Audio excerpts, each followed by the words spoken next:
Bom, então, dando continuidade, parte 2. Essa figura eu vou chamar a atenção que percebam que os tetrápodes, os primeiros tetrápodes representados por restos, por ossos, são datados 365 milhões de anos atrás. E daí, recentemente, pesquisadores publicaram esses achados aqui, que segundo eles são pegadas de tetrápodes. Inclusive dá para ver aqui a disposição dessas marcas são coerentes com o deslocamento de um desses primeiros tetrápodes. E a diferença fundamental aqui, ó, é que essas pegadas estão datadas entre 393 e 387,7 milhões de anos, ou seja, elas são anteriores ao registro fóssil de esqueletos. Inclusive, se você der um zoom nessas marquinhas aqui, o que se observa é esse tipo de morfologia, que segundo os autores seria a pata desses animais. E daí aqui a gente tem um problema, no sentido que os fósseis corporais sugerem uma idade de 365 milhões de anos, enquanto esses fósseis sugerem uma idade, no melhor dos casos, 390 milhões de anos, ou seja, são alguns milhões de anos mais antigos que os fósseis corporais. E aí, como faz num caso como esse? Bom, quem encontra esse tipo de pegada e escreve um artigo a respeito delas vai dizer que a história contada pelos fósseis corporais está errada. Quem estudou a vida inteira os fósseis corporais vai dizer que, na verdade, essas marcas aqui são de peixes andadores e não de tetrápodes.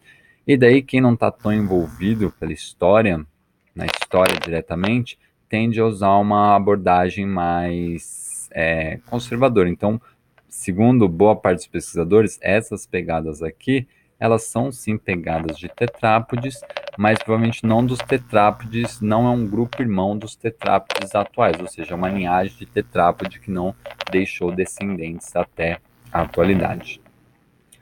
De qualquer forma, restos fósseis corporais são muito mais informativos do que pegadas. Na presença de fósseis corporais, eles trazem mais informações do que os fósseis icnofósseis. Então, eu vou focar aqui nos fósseis corporais. Os primeiros tetrápodes, pelos fósseis corporais, são o grupo chamado de Ichthyostega, e eu trabalhei aqui, apresentei para vocês, no fundo, esses dois grupos, Acanthostega e Ichthyostega. Quais são as características comuns a esses dois grupos? Bom, a cabeça é hidrodinâmica e apresenta uma reentrância que provavelmente acomodava as artérias das brânquias. Os punhos e tornozelos são um pouco desenvolvidos e as patas são largas e achatadas, o que indica membros adaptados mais para a natação. Quais são as diferenças entre esses dois grupos? Bom, o Acanthostega, ele tem uma nadadeira caudal bem desenvolvida e as vértebras deles não apresentam articulações entre os ossos. Além disso, eles também não têm caixa torácica. Já o Ichthyostega, eles têm uma cauda mais do que uma nadadeira. As vértebras apresentam articulação entre elas, ou seja, uma estrutura coesa, bem que suportaria a ação da gravidade no ambiente fora da água. E por último, eles têm costelas, uma caixa torácica que é importante também para suportar os órgãos internos no ambiente não aquático. Isso aqui é mais a título de curiosidade, que esses primeiros tetrápodes, eles variavam muito o número de dígitos. Se você pega o Acanthostega, por exemplo, ele tem 8 dedos na pata da frente e 7 dedos na pata de trás. Já o Ichthyostega tinha 7 dedos na pata de trás e não foi encontrado ainda fósseis do membro anterior, então não dá para saber quantos dedos eles tinham.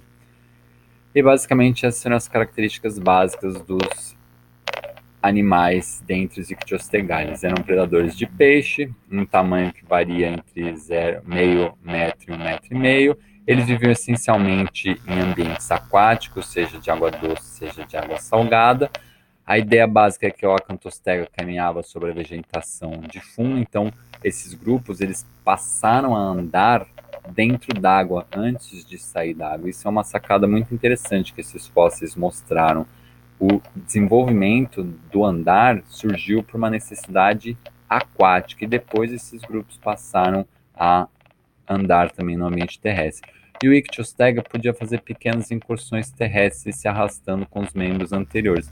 Elas eram pequenas incursões, primeiro porque esses membros não tinham as adaptações necessárias para se deslocar de forma eficiente. A musculatura do pescoço também não estava bem desenvolvida, então rapidamente esses animais deveriam cansar e ter que descansar para poder levantar a cabeça e continuar se deslocando, e os membros posteriores eram bastante pouco eficientes nesse processo de deslocamento fora da água.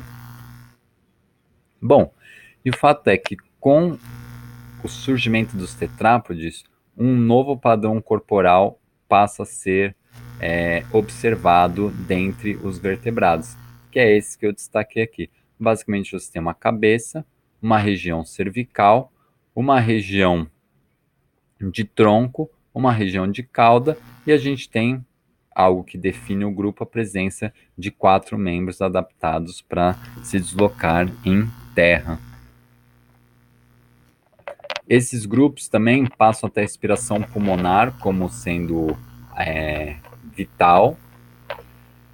As fendas branquiais permanecem apenas nos estágios larvais da maior parte dos grupos. Eles têm uma série de adaptações para perceber o meio aéreo e não aquático. Eles desenvolvem uma série de outras formas de locomoção e eles têm a subdivisão do corpo que eu acabei de falar, e também tem essa questão de manutenção do balanço hídrico. Para evitar a desidratação, eles ingerem água e eles impermeabilizam a pele. Bom, eu falei então, essencialmente, nós estamos tratando a partir dessa aula, dessa parte dessa figurinha. Na aula passada a gente falou dos peixes. E agora eu falei particularmente desse grupinho aqui, ó, Ictiostegalia, na verdade. E agora eu vou falar de um outro grupo, 2 grupinhos de tetrápodes não amniotas foram importantes no Paleozoico, que são essencialmente os Temnospondyli e os Lepospondyli, que compartilham um grau de parentesco grande com os anfíbios atuais, Lissanfíbia. Depois eu vou falar desses Antracosauria, que é um outro grupo importante de tetrápodes não amniotas, mas vamos por partes. Então, os Temnospondyli. Primeira coisa que eu vou chamar a atenção aqui é na figura, se a gente olhar tanto o esqueleto quanto as representações artísticas, eles lembram muitas vezes mais um réptil, um lagarto, do que um sapo ou uma salamandra. Então, embora eles sejam tetrápodes não amniotas, eles são bastante diferentes em termos morfológicos e também em termos de hábitos do que os anfíbios atuais. Por exemplo, é um grupo que foi bastante diversificado em termos de hábitos. Eles viviam em água doce, eles viviam quase exclusivamente no ambiente terrestre, eles viviam em ambientes marinhos costeiros, eles podiam ser anfíbios. Na verdade, a maior parte das espécies eram semiaquáticas, só que alguns retornavam para a água apenas para depositar os ovos. Isso é uma restrição importante dos não amniotas.